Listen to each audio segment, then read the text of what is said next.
Welcome to the Ageist YouTube channel. I'm so glad you're here. On this channel, we'll be discussing the science of anti-aging and overall health optimization so you can age like a fine wine. My goal for this channel is to provide thorough education and break down very complex concepts of functional medicine, biology, nutrition, and physiology so that you are empowered with that knowledge to make your own decisions and know exactly what's best for your own health. So the marketing companies cannot take advantage of you by trying to sell you the next best gimmick, biohack, supplement, and whatnot, because you will know if it works. If that sounds good to you, definitely consider subscribing and supporting my channel. As we grow together, I'll be able to bring on experts so we can interview them and ask them interesting questions. Plastic surgeons, dermatologists, and researchers in specific niches to help us better understand what else we can do to optimize the aging process and age gracefully in the best way that we can possibly do that. In today's video, I'm going to be breaking down probiotics. You've probably already heard about that term a lot, especially marketing of different supplements. And there are lots of different products out there on the market today claiming to contain probiotics and be great for your gut health. So after today's video, you'll know exactly what they are, how they work, what products contain those probiotics, and if you do need to supplement, you'll know, if you do, which supplement would be best. A little secret for you: majority of supplements on the market are not good and are a waste of money. So I want to make sure that you are not wasting your money in case you are using one. I'll definitely give you my recommendations at the end as well. So stick around and you will learn everything you need to know about probiotics. The term probiotic is derived from the Greek and it literally means for life. It was first coined in 1965 by a couple of researchers to describe substances secreted by one microorganism to stimulate the growth of another. Now, in 1974, another researcher modified that definition to describe substances that contribute to microbial balance of the intestines. The current World Health Organization definition of probiotic is live microorganism, which when administered in adequate amounts, confer a health benefit to the host. The definition includes fermented foods such as kefir, kombucha, although it's controversial, kimchi, sauerkraut, yogurt, and other fermented foods, as well as supplements containing freeze-dried bacteria. And those products contain mostly lactobacilli and bifidobacteria. The genus Lactobacillus, which is like a large group of these different bacteria, is very diverse. It contains rod-shaped bacteria that are non-sporing and gram-positive, and that produce lactic acid as their main product of carbohydrate fermentation. And lactobacilli have been found in different environments that include fermented vegetables, dairy products, as well as gastrointestinal tract and the vagina. Now, in contrast, bifidobacteria are not found in any food products whatsoever, but they're very present in gastrointestinal tract. And they're also gram-positive and also non-sporing, but instead of being rod-shaped like lactobacilli, they're actually Y-shaped. And also the main product of carbohydrate fermentation by bifidobacteria is acetic acid. So the exact mechanisms by which lactobacilli and bifidobacteria have their positive effects on health are not really known, but we do know a few potential mechanisms at play. Actually, a little tip for you: if you ever come across somebody who claims to be the absolute gut expert, gut health expert or whatnot, they're absolutely full of shit, because we really don't know much about gut. It's a fairly new field, and there are so many things, so many interactions, and we just don't know a lot. We're still very much in a learning stage. It's like the ocean, less than 1% is explored. So we definitely know that probiotics do have positive health, effects on health, but exact interactions on what's going on and how are not really clear. But there are quite a few mechanisms by which they do exert that positive effect. So one of those mechanisms is competition for adhesion sites in the gastrointestinal epithelium. So essentially, a lot of pathogens, bad bacteria that are actually present in the gut of everyone, but we just want to make sure they don't grow to large amounts to actually cause harm, right? So a lot of pathogens need to attach themselves to the mucosa of the lining of the gut in order to actually have their effect.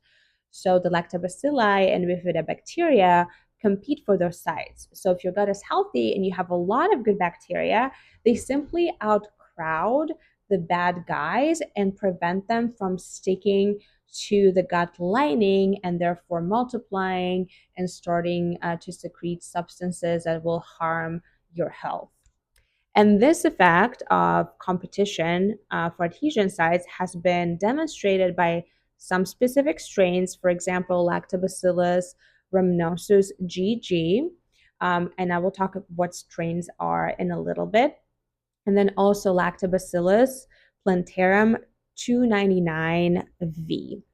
So those are actually research strains that have been shown to have that effect. So what does that mean? If there's somebody who, for example, gets a lot of GI distress, infections, maybe they're heavy on E. coli, they might benefit from supplementing with these specific strains so they can outnumber the bad guys and not let them essentially attach to the mucosa of the gut lining. Another mechanism through which lactobacilli and bifidobacteria have a positive effect on your gut is through synthesis of antimicrobial compounds. Essentially, they secrete compounds that kill the bad bacteria in your gut. For the lack of a better word, they have an antimicrobial or antibiotic effect. Now, they also secrete hydrogen peroxide and also short chain fatty acids that also modify the growth of other organisms. And not all lactobacilli or bifidobacteria, though, do secrete those compounds. So it really depends on the strain. In addition, it has been observed that probiotics can stimulate your immune response in the gut. And the immune response may take the form of increased secretion of immunoglobulin A, which is essentially an antibody, a type of antibody. And they also increase the numbers of natural killer cells that can kill other bacteria and also improve the activity of macrophages. Essentially, those are cells that eat up all the debris and the bacteria as well. In addition, probiotics compete for nutrients that would otherwise be utilized by the pathogens. So, going back to this overcrowding as well. So, the more of the good bugs you have in your gut, and the more the nutrients in your gut they consume, the less is left for the pathogens to feed off of. Now, let's talk about products. First, I want to touch on the actual effectiveness of the probiotic. Number one, you need to get at least 10 to the 8th of live bacteria for that to actually have an effect in your gut. So supplements, of course, a little bit easier that way. And the problem with fermented foods is that number one, they're not standardized. So each batch will contain different number of bacteria and probably different species. And I don't know about you, but I've never really seen a dairy product or fermented vegetables that actually lists any strains on the packaging. So a lot of times they don't really know what's in there, right? So although probiotic foods are very beneficial for your health overall, we don't know how much and what type of strains they contain. So if there's a specific health issue you're trying to target, it's probably not a very reliable source of probiotics. Having said that, though, the studies have shown that dairy medium seems to be extremely beneficial for the survivability of the bacteria. And you actually need 100 times less of live bacteria in the dairy medium to be able to make it to the lower gastrointestinal tract than the same amount in a capsule, for example. So that's something to keep in mind. So definitely add probiotic foods to your diet. However, if you do have a specific health concern that you're trying to target, for example, IBS or eczema or psoriasis, or maybe overall, like you have poor gut health, like bloating, leaky gut, things like that, then probably not the best thing to rely on just fermented foods alone, simply because there's no standard procedures and we don't know what exactly is in them. Now, before we dive into a discussion about the probiotic supplements, we need to understand how bacteria are named. So most bacteria are going to have three names. So first is going to be genus. And let's take an example of lactobacillus or bifidobacteria. That is a genus, which is a really broad group, and it usually has characterizes how it metabolizes substrates and also the shape. So, for example, lactobacillus is a rod-shaped bacteria, and so on. So that's the genus, right? Then we have the species. For example, Lactobacillus acidophilus. So it's like a second name of a bacterium, right? So if you look at most supplements, you will probably only see those first two. And that's a major problem because there's a third name of the bacterium that refers to its specific strain. So strain is going to be an even more narrow group.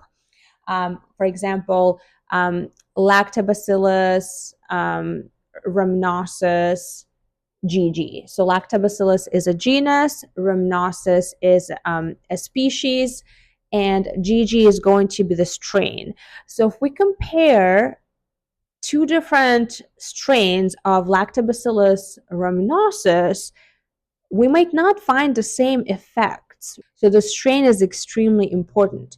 So a little tip for you, if you have a probiotic supplement in your home and you look at the essentially the components of it, and all you see is L. acidophilus or L. rhamnosus without a strain, you can throw it away because that is not a good probiotic. If they did not bother to put a strain on the label, that means they don't know what strain that is. And again, only specific strains have been studied and shown positive health effects. So you might just be taking something that has absolutely no effect on your health. So save your money and get a better probiotic if you do want to actually keep taking a supplement. You want to get one that has a strain that you're actually looking for. Now, the best way to also explain this is to compare like different bacteria genus, species, and strains.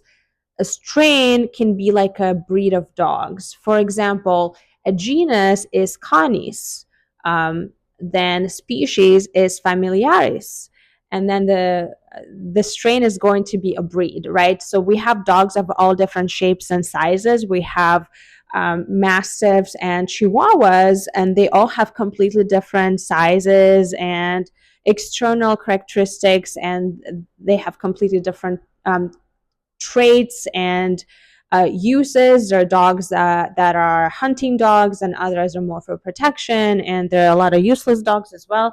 My point is the strain is kind of like a breed of dogs, so you want to know what strain you have so that you know if it actually has any effect on your health. Now let's go over other characteristics of a probiotic supplement that are absolutely necessary for it to have in order to actually have an effect on your health that is positive so that you are not wasting money. Number one, it needs to have human origin. So not only that ensures that probiotic will survive the human GI tract, but it also has shown a human specific effects. A probiotic needs to also have gastric acid and bile salt stability to make sure, again, that it does survive the GI tract and gets into the intestines where it needs to exert its effect. In addition, it needs to be able to colonize your GI tract because not all bacteria that we consume can stick around. We need them to stick around to actually be able to multiply and make home in your GI tract so they can keep producing those positive effects on your health. Of course, safety and documented food safety is important as well. In addition, it helps if that bacterium has ability to produce antimicrobial compounds. So that means it's able to target the bad bacteria in your gut and improve overall intestinal microflora. It also needs to be able to antagonize pathogenic bacteria so we can displace them from the GI tract. And last but not least, it needs to have validated and studied specific health effects. Out of these, the three are absolute priority. So, number one, gastric acid and bile salt stability. Number two, the ability to adhere to the intestinal mucosa. And number three, the ability to colonize the intestinal tract. So, if a specific probiotic that you're consuming is not able to do at least these three things, it's a complete waste of money, and it's not going to have any positive effects on your gut microbiome and also overall health. Now, let's go over some of the options that are available of good probiotics. And by the way, it's not a limited list at all. I'm just going to give you a couple of options, some that I have used myself or know someone who has used them with great success. But fortunately, we have more and more companies actually producing really high quality probiotic supplements now that all this information is a little bit more available and consumers are becoming a little bit more savvy. So you can definitely find a different one if I'm only showing you a couple of options that I know worked well for me. So definitely don't feel limited. Now, with all the information I have given you so far, hopefully you'll understand the anatomy of a good probiotic label. It will also be able to, if you're looking at a different brand, to essentially decipher if it's a good probiotic, a good one for you. Because again, going back to the same point that we all need different things, and general health is one thing, but also maybe you're trying to target IBS or skin conditions, dermatitis, eczema, psoriasis, or maybe overall immune system support because you keep getting colds all the time or infections. It really depends on what someone needs, and there are different probiotic strains that have been shown to have specific effects on certain health conditions or issues. So having said that, let's start first with seed. You've probably seen their marketing is pretty fantastic. I had been using have been using seed for many years, ever since they kind of came on the mass market. I don't recall exactly, but it must be at least 5 years. And it helped me personally tremendously with massive bloating that I used to have. It's not the only thing that I took or did in order to reset my gut health, but it did help a lot. And today I do not take it regularly actually anymore. I don't think I need to.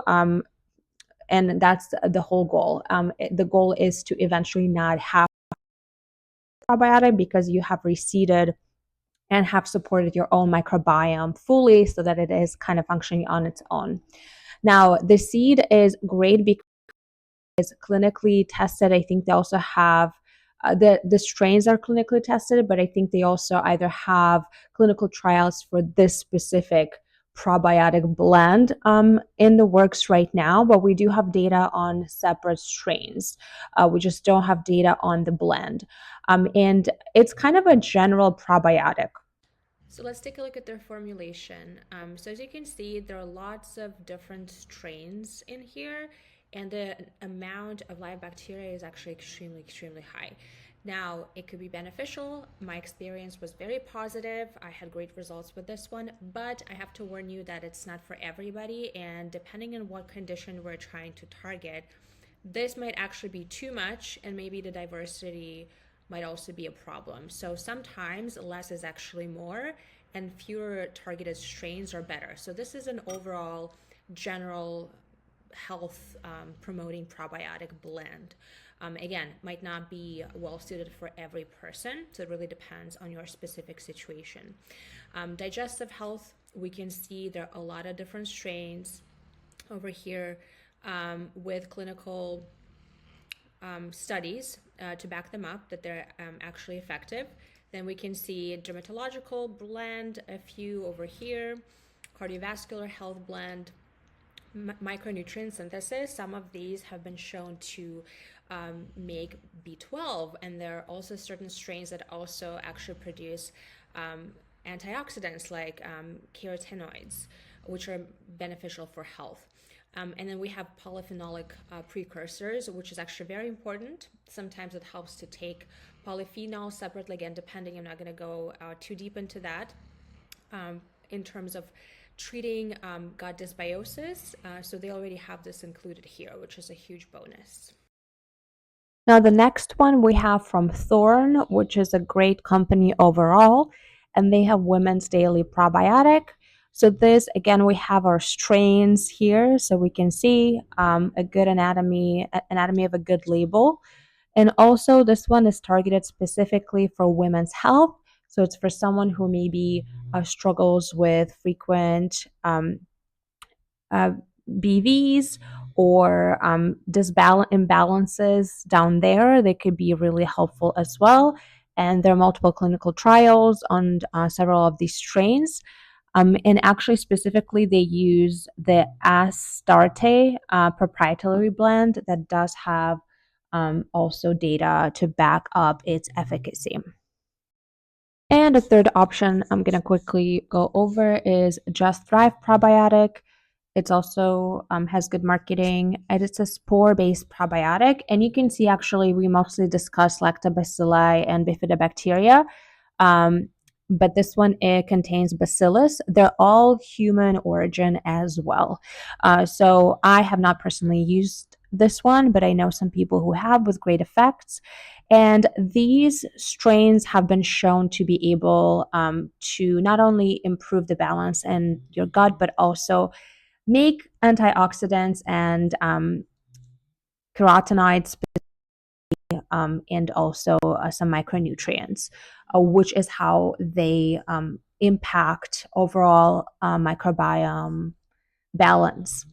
So this is the last option I'm going to go over. Again, it's not a limited list. I'm sure there are lots of really good ones out there. Just read the label, make sure they do have clinical data with those specific strains, and you're actually taking the one that is targeted specifically for you and for the issues you're trying to. Now, this concludes our discussion on the basics of probiotics and probiotic supplements.